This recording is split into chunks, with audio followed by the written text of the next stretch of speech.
Good morning, good afternoon, or good evening, wherever or whenever you happen to be listening to this. Thank you for listening to the Sales for the Nigerian Wedding Industry podcast. I'm your host, Abuja based event and wedding photographer, Tavishima Ayede.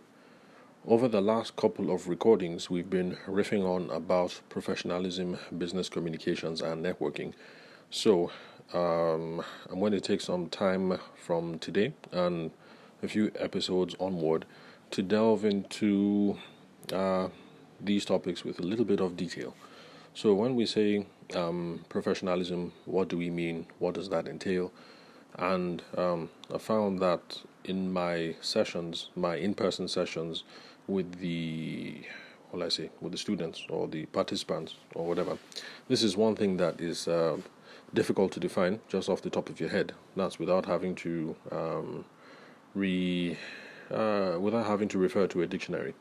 Now, in my own opinion, I don't like dictionary definitions anyway, because even though they are technically precise, what we need in our day to day when trying to build our businesses as event and wedding industry folks, or whatever business that you are involved in, is not the technically precise definition per se, because how often are you going to remember that?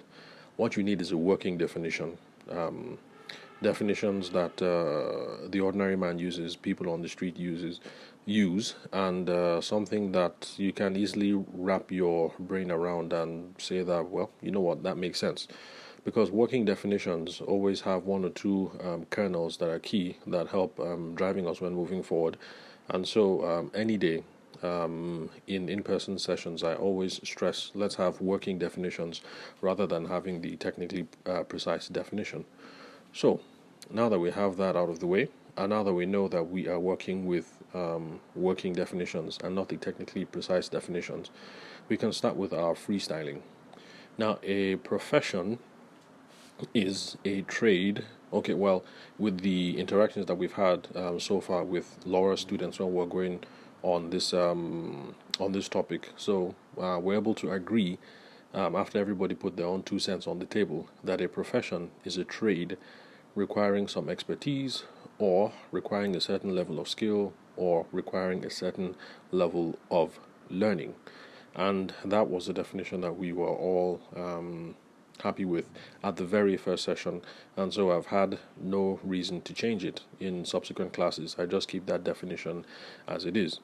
Although, in order to make it more concrete so that people will understand what it is that we're driving at, I also like toying around with the definition of profession in a Nigerian context. And I use that word in quote, Nigerian context.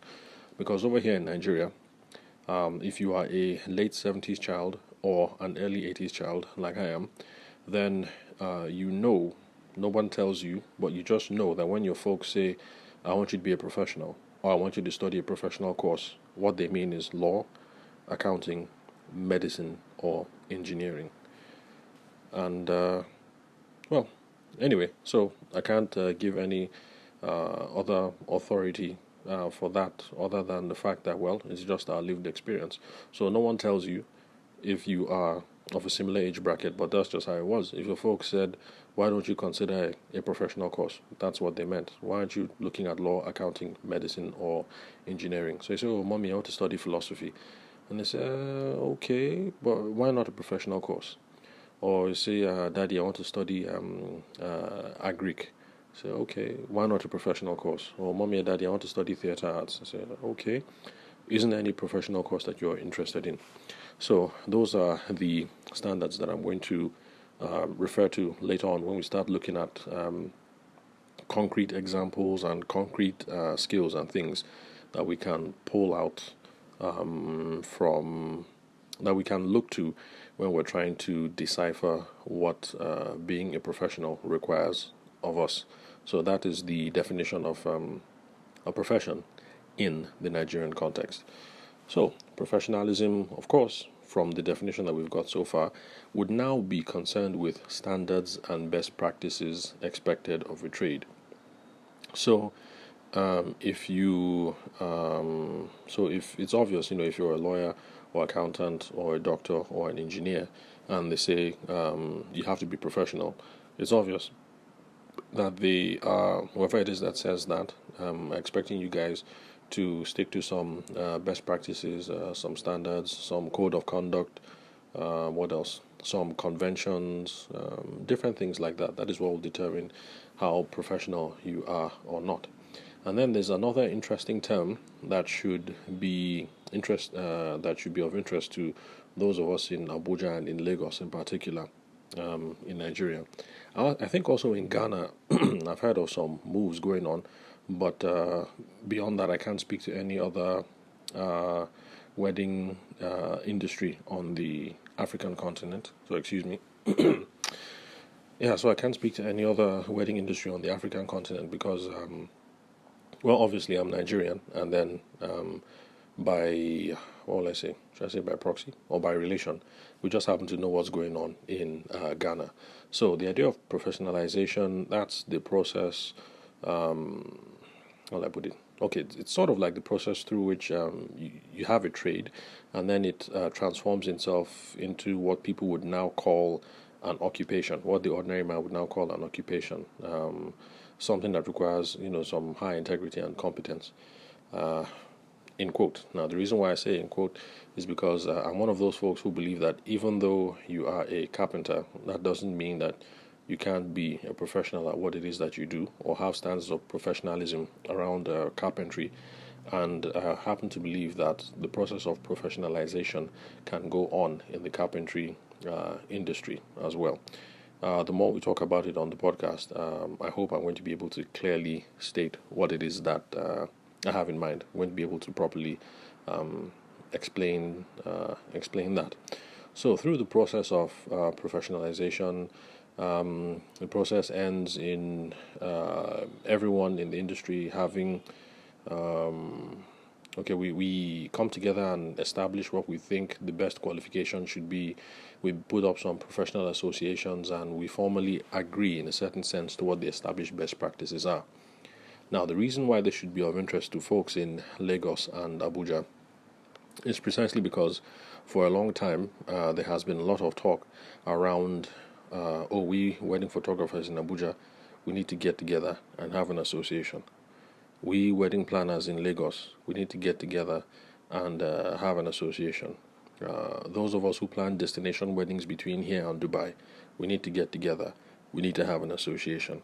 I haven't heard anything on the cake baking front or on the. Okay, yes, for the makeup artists, it looks like they already have their thing going because there are associations that are up in. I think there's a strong one up in the east because they have this makeup show or makeup fair that just moves around the east pretty much. But I haven't seen them make inroads into Abuja or to Lagos.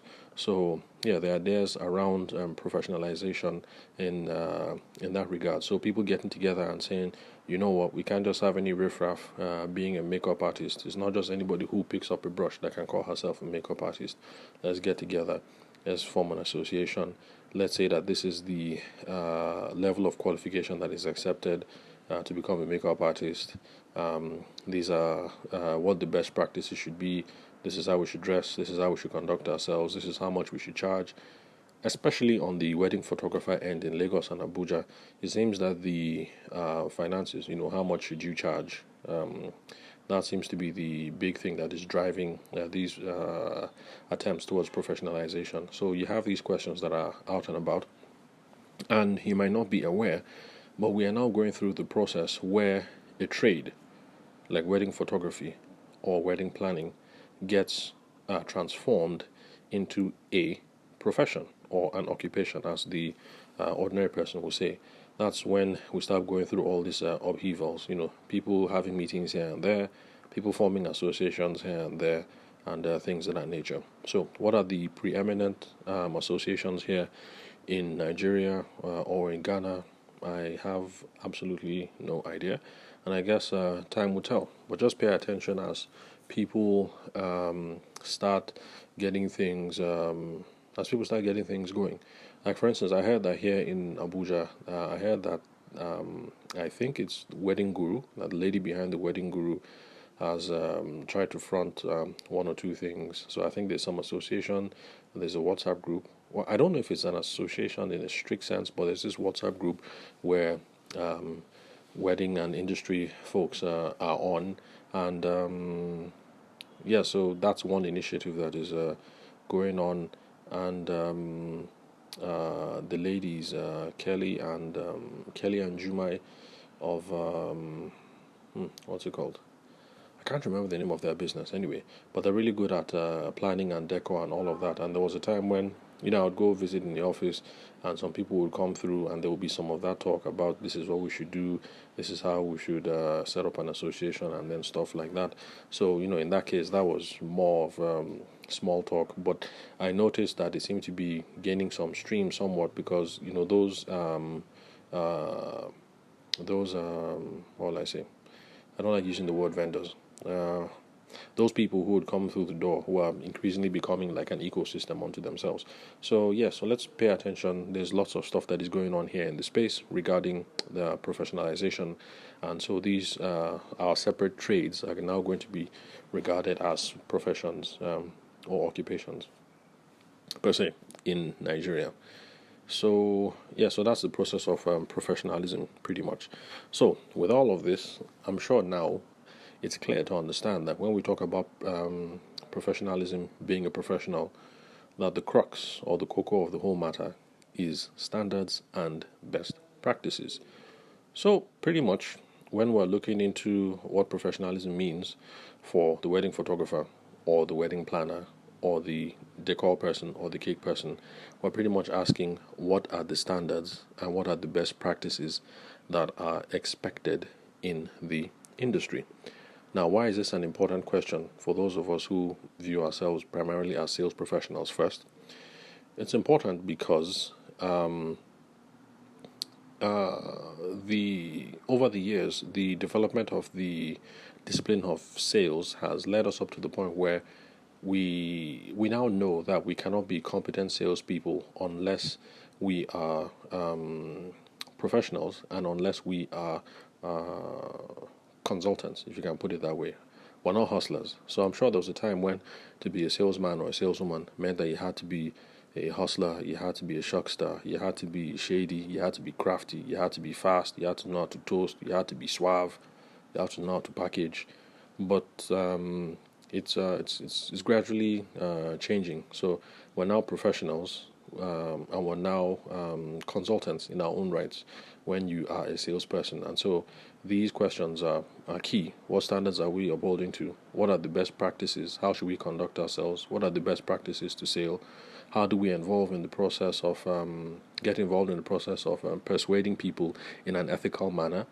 Those are the kinds of questions that we concern ourselves with on a day-to-day and a month-to-month when we go about interacting with our brides and grooms and trying to sell and trying to make them customers for life, because we hope that they will bring in repeat business and referral business from their friends and their associates.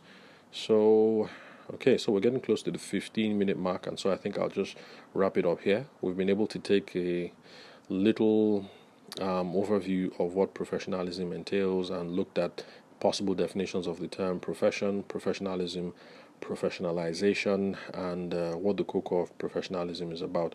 And so it's all about standards and best practices, and so that is what we are going to be concerned with in the next couple of episodes as it relates to event and wedding industry folks. So how do we take professionalism and apply it to what it is that we do in our day-to-day, and also apply it to our process of trying to grow our sales? So thank you very much for listening to the Sales for the Nigerian Wedding Industry podcast. I'm your host, Abuja-based event and wedding photographer, Tavishima Ayede. I will catch you guys on the next recording.